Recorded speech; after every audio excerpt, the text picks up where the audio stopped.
Today we're at the Australian sea lion colony down at Seal Bay. The National Parks team are with us. You can only access the colony here with a guide. And this is a colony of around 900 Australian sea lions.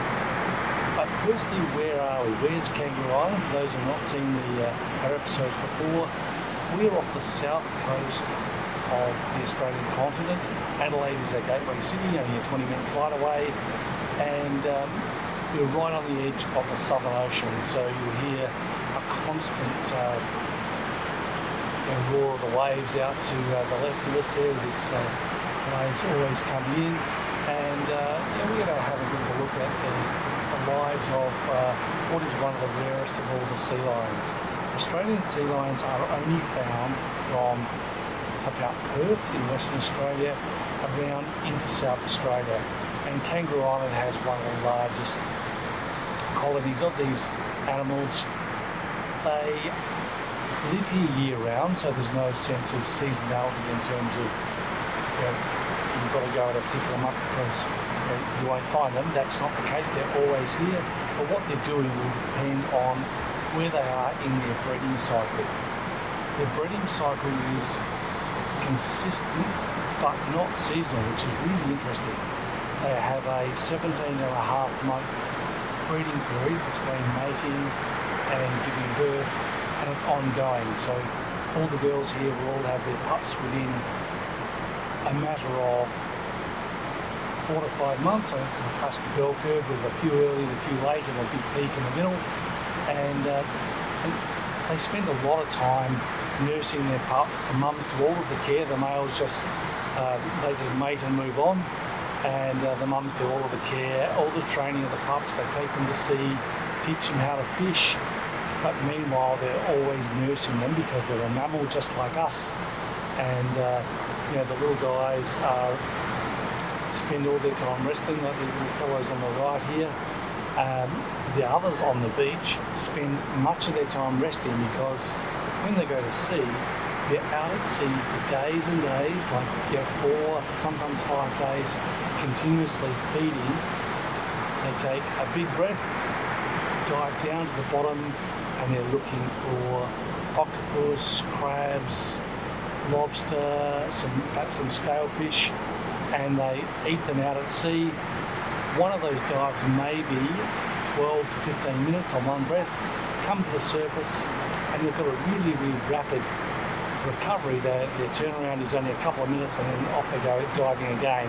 So when they come back onto the shore, they're exhausted. So we see a lot of them here on the beach. If they're not these little fellas wrestling and annoying everybody, it's sleep time. It's the catch up for those who have been out at sea fishing. So we're going to have a bit of a scan around here to the left. Lots of sleeping.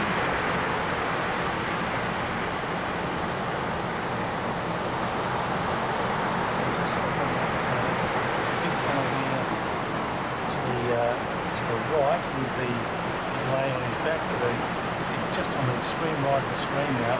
That's one of the males. So the males are physically bigger than the females by probably a good 40% in terms of length and 60% or more in terms of weight. And when the males are in their prime, they're even heavier than that. At the start of the breeding season, they really come in with lots and lots of weight, and they'll spend much of that 3 to 4 months time on the beach. We've got some gulls just in the background there.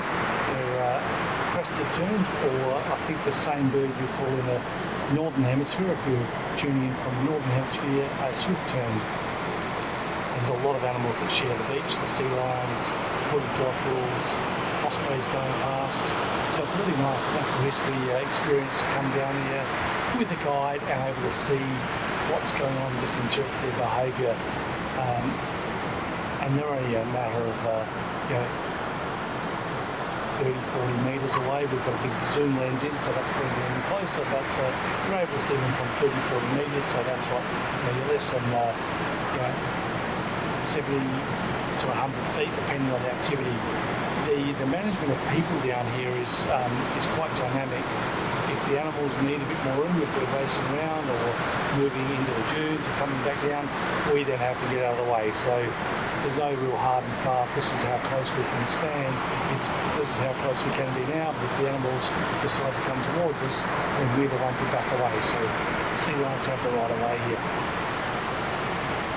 So the one that's sitting up there right in the middle of the screen, that's one of the sub-adult males. So if that was a female of that age, she'd already be breeding. The boys would like to, they've got all the equipment all ready to go, but they don't have a chance against those big guys. So during the breeding season, they are very, very wary and quite respectful of the big fellas, because no one wants to upset those creatures. And in terms of the beach down here, we've got access to a beach of about, I guess, a kilometre long, so that's like after three-quarters of a mile. But the sea lions have access to a much, much longer stretch of the coast, and they go quite a long way inland, much to the surprise of many visitors who come down, where we often come across animals that are snoozing up in the dunes, often, hundreds and hundreds of metres from the shoreline. I'm just going to move a little bit more. And that one there, the one that's in the middle of the screen now, if you can see on the back of it, see the back of the head is dark, and also in the middle of the back. So that little female there is undergoing molt. So that means getting a new coat. The brown fur is the old coat, and the silver grey, the darker, is the new fur coming through from inside.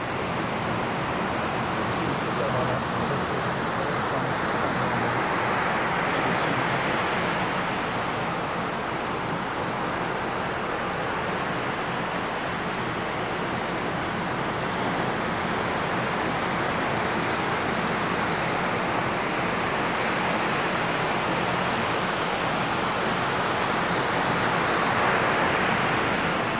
This is a good example. I said before about the mums being good mums, and you're looking after the little ones. It's a fairly large pup that's nursing, and mum's just quietly snoozing on the beach, and the little guy's quite happy to refuel. And at that size, they're going to be getting not only the nutrition from the mother, but she'll be taking them out, and they'll be starting to hunt for themselves as well. There's been some really good work done with cameras put on the back of the sea lions, and we know when they do go to sea, they're often going back to exactly the same locations, so they know the little caves where the cuttlefish and the octopus live.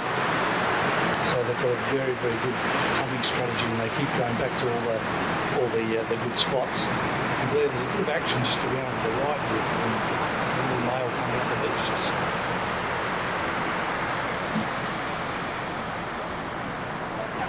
So that's a teenage boy who's just come up and given someone a bite on the tail. So just feeling his the hormones are sort of starting to kick in, and just being a bit bolshy and annoying, which we sometimes see in other species. He's coming up to the other little guys. That's probably a female that's ignored him, and then there's a male that's coming up. You know from the behaviour more so than the appearance, because as young ones they're the same colour as the females, and they're just a bit wary of the bigger guy, but moving on up the beach out of their way.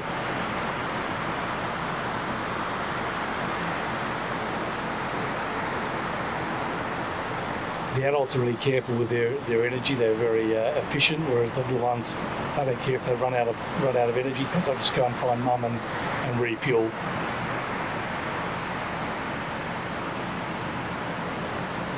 And a lot of the play that you see here, when the males are big, in 10, 12 years time, these little guys will be doing exactly the same sort of manoeuvres, but they're going to be carrying a lot more weight, and there'll be a fairly serious fight, because the winners of the fights gets the girls.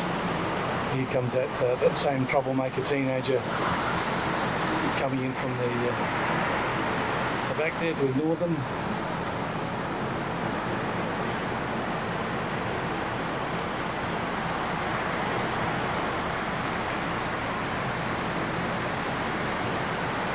We'll just scan around here on the ones coming up the beach.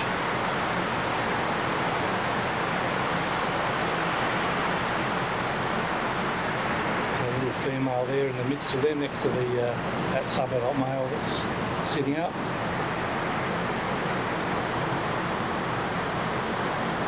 So very sociable animals. They'll come up and they'll sniff first, nose to nose, and work out who's who in the pecking order, who their mates are.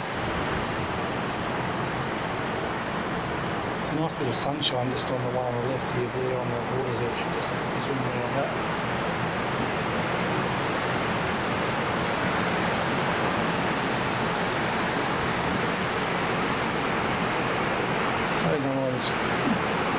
Coming up the beach, and then as soon as they hit some drier sand, often they'll have a bit of a break and towel off, dry off in the sand so they don't get too cold. Because often this time of year the water temperature is a bit warmer than the air temperature, so you get the wind when they're wet. They get the wind chill, so they'll often roll in the sand and dry off relatively soon after getting out of the water.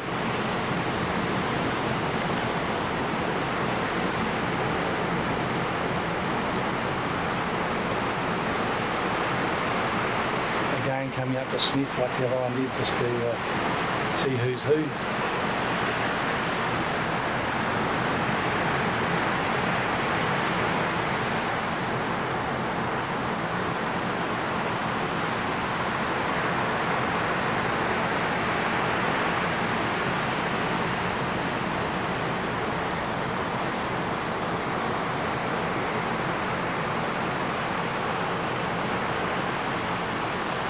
Coming up to wake up that one that's molting, big yawn, so still pretty tired after a swim.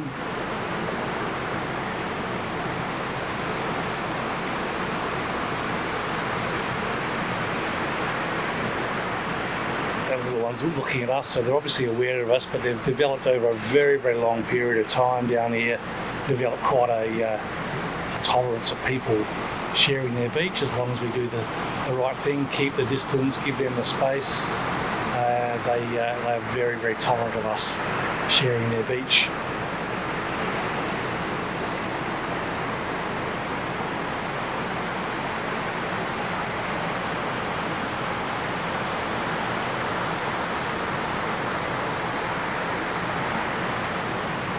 There's another little one coming up out of the water. So constantly, day and night, they're just toing and froing. They don't fish cooperatively, they go out on their own. So this little one's coming up in amongst the other sea lions.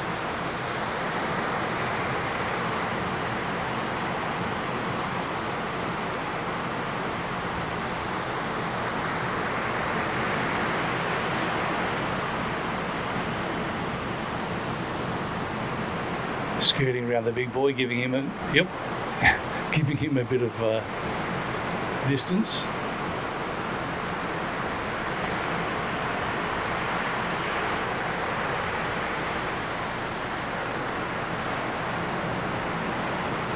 I mentioned before they're very, very sociable, so these two little ones here just snuggling up, throw a flipper over the other one.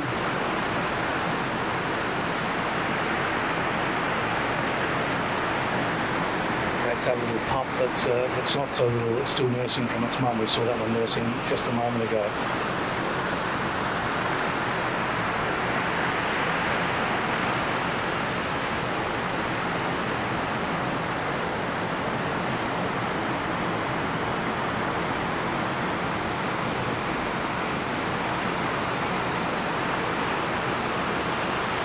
So when the sea lions are back here on the beach, they're pretty safe, given that they're in a protected area, and we make sure that they're not disturbed by people coming down here.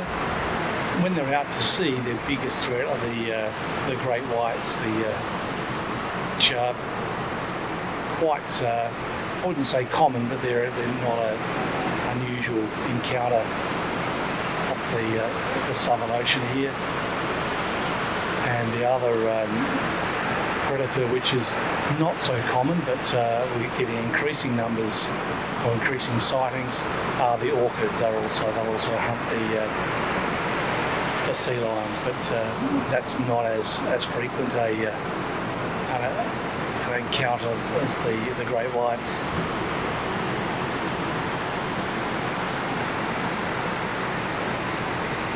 We've got a little one over behind. Looks like that one may be time to go fishing. So just slowly heading out. They'll often move a little bit and then they'll rest and then off they go again. And let's see if it's as soon as that water hits it.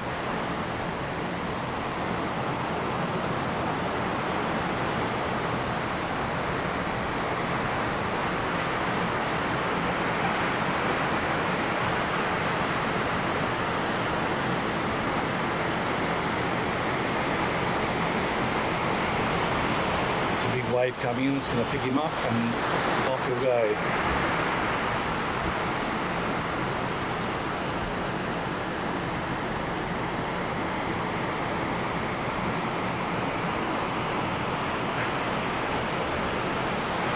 Must be a strange feeling going from being fairly awkward on four flippers on land to suddenly being weightless and just so fast and sleek and manoeuvrable when you're in the ocean.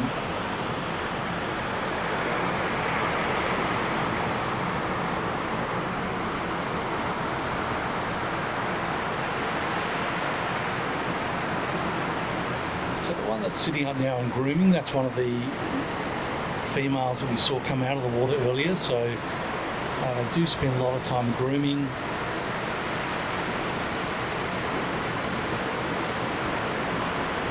A bit of a scratch, very flexible. And there's a very common pose. Often people say, what are they doing with their nose in the air? That seal yoga pose with the putting their chest in the sun. A bit hard until you can learn to speak sea lions and know exactly what that benefit is from that posture. It's certainly one that's very common though. So it might just be a good stretch. Might be warming their chests. Could be draining their sinuses after being out in the water. Don't know, but certainly a very common position for them to rest in.